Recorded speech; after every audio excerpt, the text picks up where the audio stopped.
I'm Miss Bridget. And we're so excited to come and do Spring into STEM with you today. Even though we can't be with you in person, we still have a really fun video for you. Today, we are going to work towards earning our Space Science Explorer badge. So in this video, we are going to cover how to explore the sun and to meet the stars. And we've got some extra steps for you to do on your own of how you're going to observe the moon. But before we get started, we are going to start by doing the Girl Scout promise. So if all of you girls could join me. On my honor, I will try to serve God and my country, to help people at all times, and to live by the Girl Scout law. All right, sweet. So now that we have done that, we are going to go right ahead and jump right in. In our solar system, there's lots of different things, but one of the most important things that is in our solar system is the planets. So we live on planet Earth, of course, and I'm going to show you, up nice and close, the planets and how they are sized in comparison to each other. So you can see some of them are maybe a little bit bigger, some of them are smaller, and that is how they are in size comparison to each other. So how big do you think the sun is if Earth is this big? Miss Bridget is going to show us. Did you know that the sun is actually the biggest feature in our entire solar system? That means that we're going to be needing 1.3 million Earths to fill up the entire sun. So this is the sun, and we would need 1.3 million Earths to fill up the entire sun. Isn't that crazy, girls? That's a lot of Earth. That's a lot of Earth. And the sun is also very extremely hot. Its outer visible layer has a temperature of about 11,000 degrees. That's really hot. One way that you girls can understand how far away the sun is from us is to think about being on a freeway and driving towards the sun, kind of like you're driving towards the sunset. And you're going 60 miles per hour. The only difference is if you're driving to the sun, it would take 176 years for you girls to get there. That's a really long road trip. That's a really, really long road trip. You better pack some really good snacks. I hope we brought snacks. The light from the sun actually takes 8 whole minutes to reach us here at Earth. So that means if I were to switch off the light and the sun, I would be sitting in the dark waiting and waiting and waiting for 8 whole minutes. And then it would get dark.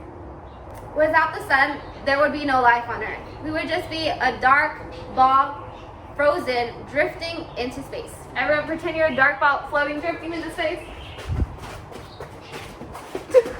This is because we need the sun for light, energy, and heat. Plants need the sun in order to grow, and animals need the plants to grow in order to eat. So the sun changes throughout time depending on the time of year it is or where you are, and these changes can affect our daily lives and can also affect the climate around us. So the more that we know about the sun and the more scientists learn about it, the more we're able to be prepared for these changes. Okay, so now we're going to show you a cool little trick that's going to help you know what time it is as it gets closer to sunset. So everyone put your hand out like you're saying stop with your elbow nice and straight, and you're going to put a stop, and then you're going to tuck your thumb in, and then you are going to turn your hand just like this. Miss Bridget is going to show us, right like this. And we can't do it right now because it is not almost time for the sunset. It's still bright and sunny out here. But the thing is that if you were looking at the sunset, you would face your hand towards the sun, and your hand, your top finger, your pinky right here, it would go right underneath the sun, and depending on how many of your fingers fit underneath it before touching the horizon is going to tell us what time it is and how long we have until the sunset. So if you can fit all 4 of your fingers under the sun above the horizon, then that means there's an hour left until sunset. But if you can only fit 2 of your fingers under, then that means there is 30 minutes left of sunset. So you're never going to want to look directly at the sun, but you can squint your eyes a little bit and hold up your hand like this. So if Miss Bridget had the sun right here, and I was doing it, if I can fit my 4 fingers under the sun, then that is going to tell me that there is an hour left until sunset. So maybe later today or sometime when the sun is setting, you can go outside and try it and see if you're right. So every single day the sun rises and then it sets, And throughout the whole day, it's moving, right? You can see it moving up, up, up, and then it's gonna go down on the other side. So something really cool that the sun does is that it creates shadows.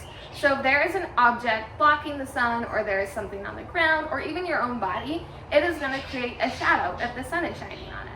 So we're gonna try a cool little activity, and we are going to make our own shadow posters. So to do a shadow poster, you can get some plain white paper and a marker or a pencil or anything, or you can use chalk on the ground. It's up to you. We're gonna come and show you how to do it right now. All right, girls, we're gonna go ahead and we're going to draw over the shadow of this watering can. And later on, we're gonna come back to it and we're gonna see if the shadow moves.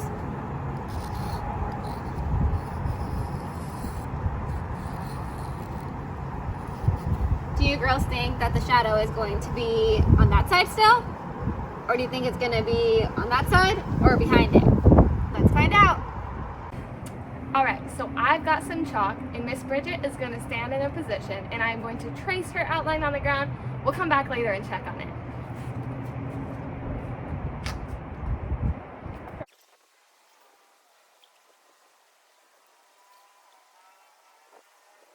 All right, so we just drew her chalk outline, and we'll come back in a little bit to check on it.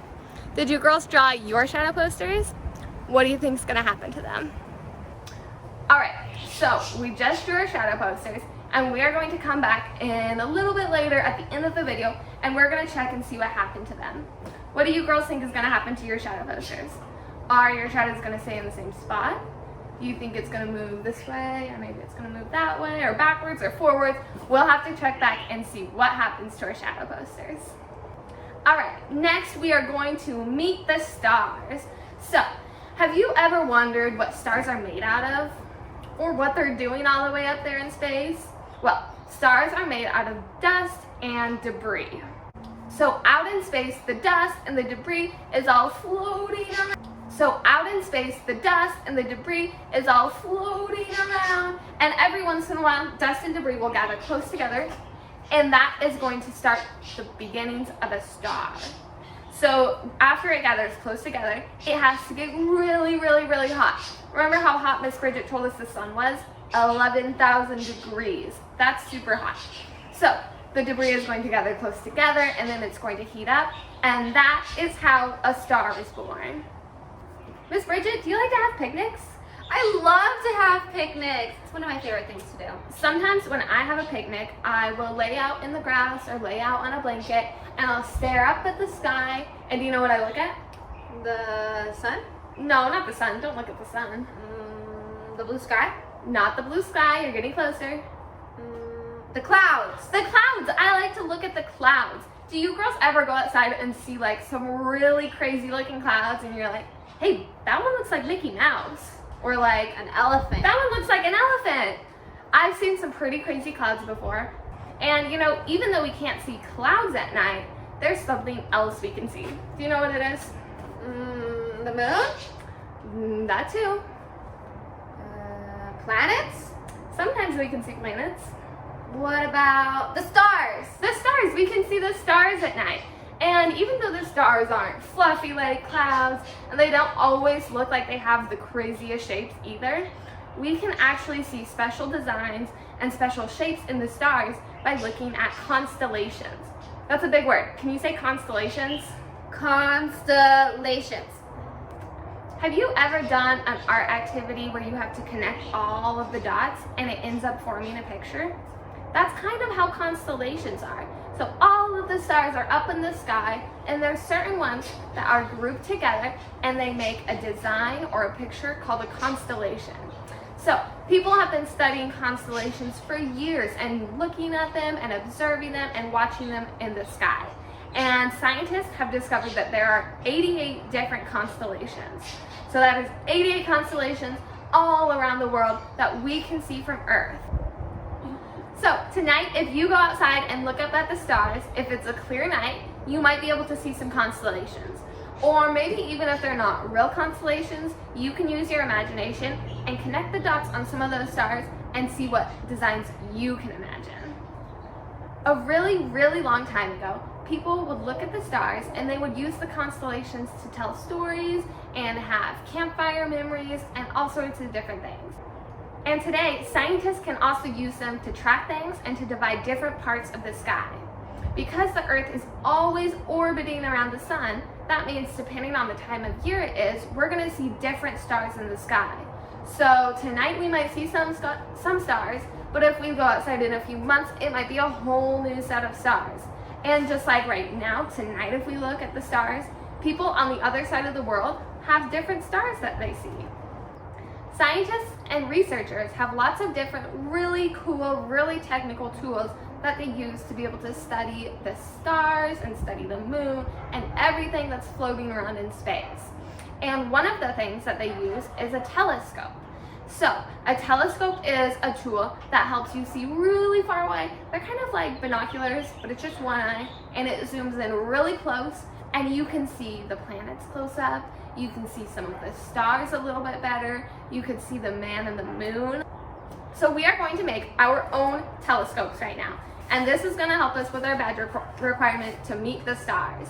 So if you have a paper towel roll, you can use it. Or maybe you can use two toilet paper rolls put together. Or you can even just roll up a piece of paper and use that. Whatever you've got, you just want a tube that's like this. So get your tube, and we are going to decorate ours because we want to go into space in style. So we have some different colored papers that we're going to use.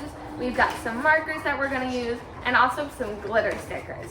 So whatever you have, whatever you want to use, go ahead and grab it right now. You can pause the video if you need to, and we are going to make our telescopes with you. So I think I'm going to choose light blue for my telescope. I'm going to do lavender. You can decorate your telescope with all sorts of different things.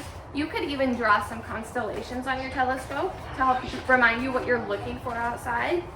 You can do, what else could they put on their telescopes? You could put some clouds on it, honestly. You could put some clouds on your telescope. That's true. Mine's blue. I could put some on clouds. Flowers. Whatever you like can go on your telescope. Have you girls ever seen a shooting star before? You know, I've seen a shooting star, Miss Bridget. Do you want to know where I saw one? Where did you see one? The only time in my life that I have ever seen a shooting star was at Girl Scout camp. It was really cool because out at Girl Scout camp, it's kind of out more in the country, and there's not a lot of buildings around, so that makes it so you can see stars even clearer. And I saw a shooting star, and I thought it was super cool, so I wanted to learn more about it. And guess what I found out? What did you find out? It's not a real star. Shooting stars, the ones that you see in the sky that go really fast and are really bright, they're actually meteorites. Did you know that? Meteorites? Here are our telescopes. Ooh, I like yours, Miss Bridget. Thank That's you. super pretty. Oh, I like I yours used some too. yellow ones. I started with other colors, but then I decided I wanted yellow stickers to remind me of the stars. Ooh. And they're also sparkly. Love So, it. tonight, girls, when you've got your telescope that you made, you can go outside and look up at the stars. And even though these telescopes don't have magnifying glasses in them, so it's not going to zoom up on the moon, it's still going to help you kind of look at different parts, because it can kind of be overwhelming to look at all of the stars in the sky.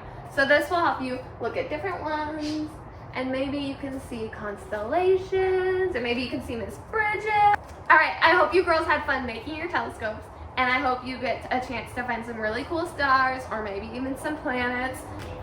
So we have one more activity for you, but this one's optional. You don't have to do it to get your badge, but it's an extra one just for fun. So check with your parents or whatever adult is helping you to see if you can do this one too. So we talked about the sun, and we talked about the stars, and we know that there's a moon also, but what else is in our solar system? We talked about it a little bit earlier. We've got planets, okay? So there are planets in our solar system. So each planet is different sizes, like we showed you earlier, and they're in different locations in our solar system, and each one of them is different. They're made out of different materials, and they're different on the planets. So we sent a worksheet that has all of the planets on it, and we are going to do a planet scavenger hunt. So in the email, we sent a planet worksheet, and it has all of the different planets on it, and we want to do a planet scavenger hunt. So what we did is I cut out all of the planets and I colored them in, and I hid them. And Miss Bridget is gonna have to go on a scavenger hunt to see if she can find them all. And I colored some of them in, but once Miss Bridget finds them, she's gonna color the rest of them in. So check with whoever's there with you, whatever adult is helping you out, and ask them if you can do this scavenger hunt too. And it's gonna be fun to find all of the planets and to name all of them and to color them. And it's okay, some of the planets, right, have different colors, but you can get creative and color them however you want to. All right, it is time to go and check on our shadow posters. So let's go see what happened to them and if they change or what they look like now. Okay, let's go. Hi girls, so we waited a few hours and now we're going to see where my shadow falls. This is where my original shadow was at. And now I'm going to stand in the exact same position, make the same pose, and my shadow has moved. Alright girls, now we're back and we are going to see where our shadow is for our watering can. This was the original shadow a few hours ago, and this is where it is at now. All right, we just wanted to say thank you so much for all of you girls and your families for joining us and helping us learn about our solar system. Today we especially learned about the sun and we learned about our stars and we did some activities. So if you want to earn your Daisy badge, you still need to go and observe the moon. So in your email, you're going to find out more information on how you can complete that requirement. But that is all for now, and we hope to see you soon. Bye. Bye.